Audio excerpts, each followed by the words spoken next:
नमस्कार। आज एक बार पुनः मैं आप सभी लोगों के बीच में हम बात कर रहे थे ज्योमेट्री किट पे किस तरह से जो विजुअली इम्पेयर्ड स्टूडेंट्स होते हैं वो शेप्स इत्यादि कैसे बनाते हैं। हमने अपने पिछले वीडियो में ज्योमेट्री किट का इंट्रोडक्शन, उसकी जो एसेसरीज हैं उसके बारे में जाना था और साथ ही हमने बात की थी कि लाइन सेगमेंट किस तरह से एक पर्टिकुलर साइज की लाइन्स कैसे ड्रॉ की जाती है उसके बारे में।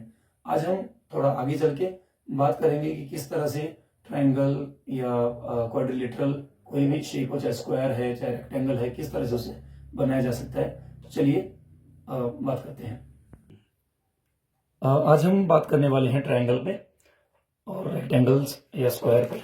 तो सबसे पहले बच्चे को, जो भी वीआई बच्चे होते हैं हमारे, उनके लिए ये जरूरी है कि उनको एक शेप्स के, डिफरेंट शेप्स के कॉन्सेप्ट्स हों। उनको पता हो कि ट्रायंगल कैसा होता है, उनको पता हो कि क्वाड्रिलेटरल, कोई भी क्वाड्रिलेटरल कैसे बनाया जाता है, स्क्वायर कैसे बनता है, रेक्टेंगल उनकी प्रॉपर्टीज क्या है, ट्रेपेजियम क्या है, उसके बारे में उनको नॉलेज होना चाहिए। उसकी शेप से उनको विज्ञ होने चाहिए, तभी वो अपने यहाँ पे शेप बना सकते हैं। बहुत सिंपल है। ज्योमेट्री किट का केवल वही साइड जहाँ पे हर 1 सेंटीमीटर के डिस्टेंस पर डॉट्स बने हुए हैं, उसी से हम शुरू करेंगे। एक ट्रायंगल बनाने के लिए हम पहले क्या करेंगे, पिन लेंगे और पिन को शेप के अकॉर्डिंग कि जितना बड़ा हमें ट्रायंगल बनाना है, सपोज 5-6 सेंटीमीटर एक साइड के आसपास का हमें ट्रायंगल बनाना है, तो मैं लगभग 6-7 ऊपर से 6-7 लाइन छोड़ के जो एक पिन मैंने सेट कर दिया है। बेस लाइन बनाने के लिए उसके सामने ही अगर पर्टिकुलर साइज का हमें ड्रॉ करना है, पर्टिकुलर साइज का शेप हमें ड्रॉ करना है, तो यहाँ पे मैंने 1 2 3 4 5 6 7 सेंटीमीटर बेस लाइन ले रहा हूं मैं।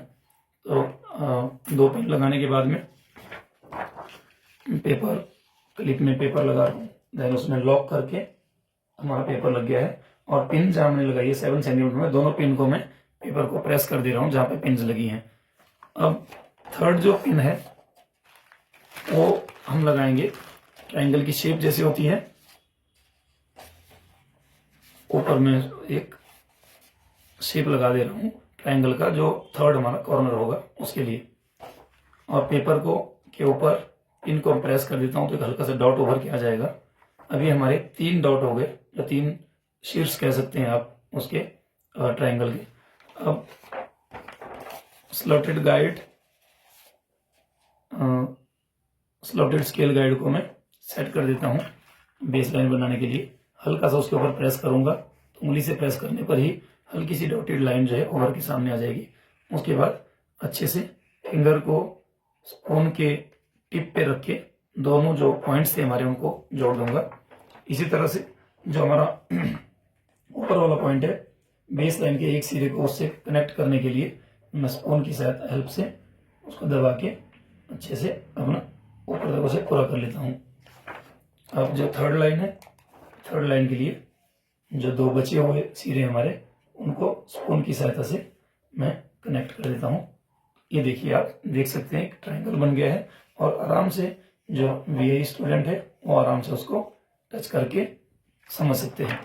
इसी तरह से कोई भी शेप का, अगर साइड वाली शेप हमें कोई बनानी है, सपोज हमें एक स्क्वायर बनाना है, तो स्क्वायर बनाने के लिए मैं इसी पेज में स्क्वायर और रेक्टेंगल आपको बनाना बता दूंगा।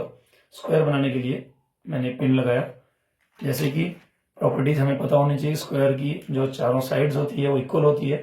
तो पहला पिन, दूसरा पिन लगाने के लिए मैं एक पिन लगाने के बाद इसके राइट साइड में 7 सेल्स या 7 जो डॉट्स हैं उनको काउंट कर रहा हूँ, होल्स को काउंट कर रहा हूँ। 1 2 3 4 5 6 7 होल के बाद मैंने दूसरे पिन को वहां पे सेट कर दिया है, इंसर्ट कर दिया है। इसी के साथ में ऊपर से नीचे की तरफ भी 7 पिन मुझे लेके चलना होगा। 1 2 3 4 5 6 7, 7th होल पे यहाँ पे मैं एक पिन प्रेस कर इंसर्ट कर देता हूँ। और 4th पिन जो है, ऊपर या तो राइट वाले पिन से नीचे 7 पिन ले सकते हैं, नीचे वाले से राइट साइड में 7 होल्स काउंट करके आप पिन इंसर्ट कर सकते हैं। 1 2 3 4 5 6 7 पिन लेके मैंने अपना बाकी प्रक्रिया वही चलेगी। चारों पिन्स को पेपर लगा के चारों पिन्स के टॉप को ऊपर से प्रेस कर दीजिए ताकि वो पेपर के हल्का हल्का ऊपर के आ जाए। अब स्लॉटेड स्केल गाइड को मैंने सेट कर दिया, उसके ऊपर उंगली से हल्का प्रेस किया तो लाइन दिखने लगेगी। स्पून लेके मैं स्पून के एक लाइन के एक सिरे से दूसरे सिरे तक स्पून की सहायता से लाइन खींच ली है। और इसके साथ में इसी तरह से चारों साइड इसी तरह से हमें स्पून की सहायता से लाइंस बनानी है। ये third one, then fourth one. तो आप देख सकते हैं ये हमारा स्क्वायर बन गया है। और इसको अगर मेजर भी करना हो तो स्केल हमारे पास है, ड्यूल स्केल है। स्केल की सहायता से आप देखिए 7 सेंटीमीटर एक साइड है ना, और ये देख सकते हैं 7 सेंटीमीटर की दूसरी साइड है। तो हमारा स्क्वायर रेडी है। इसी तरह से रेक्टेंगल बनाने के लिए इन्हीं पिन्स को हम थोड़ा रेक्टेंगल की शेप में चेंज कर देंगे।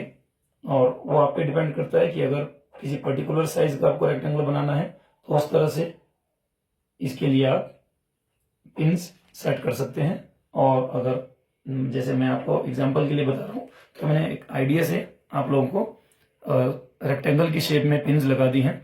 और मगर इनकी साइड्स की बात करूं तो 1 2 3 4 5 6 सेंटीमीटर बाय 1 2 3 4 5 6 7 8 9 6 बाय 9 का ये रेक्टेंगल आपके सामने भी बनने वाला है। पेपर को ऊपर रखा, चारों पिन्स को हल्का प्रेस कर दिया, डॉट्स उभर के आ गए।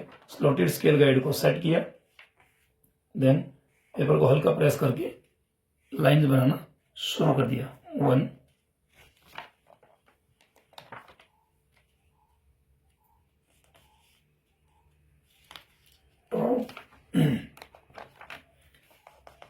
हल्का उंगली से प्रेस करने का फायदा हो जाता है कि एक लाइन आपको आइडिया हो जाता है कि आपको स्पून को कहाँ पे प्रेस करना है, कहाँ से कहाँ तक लेके जाना है।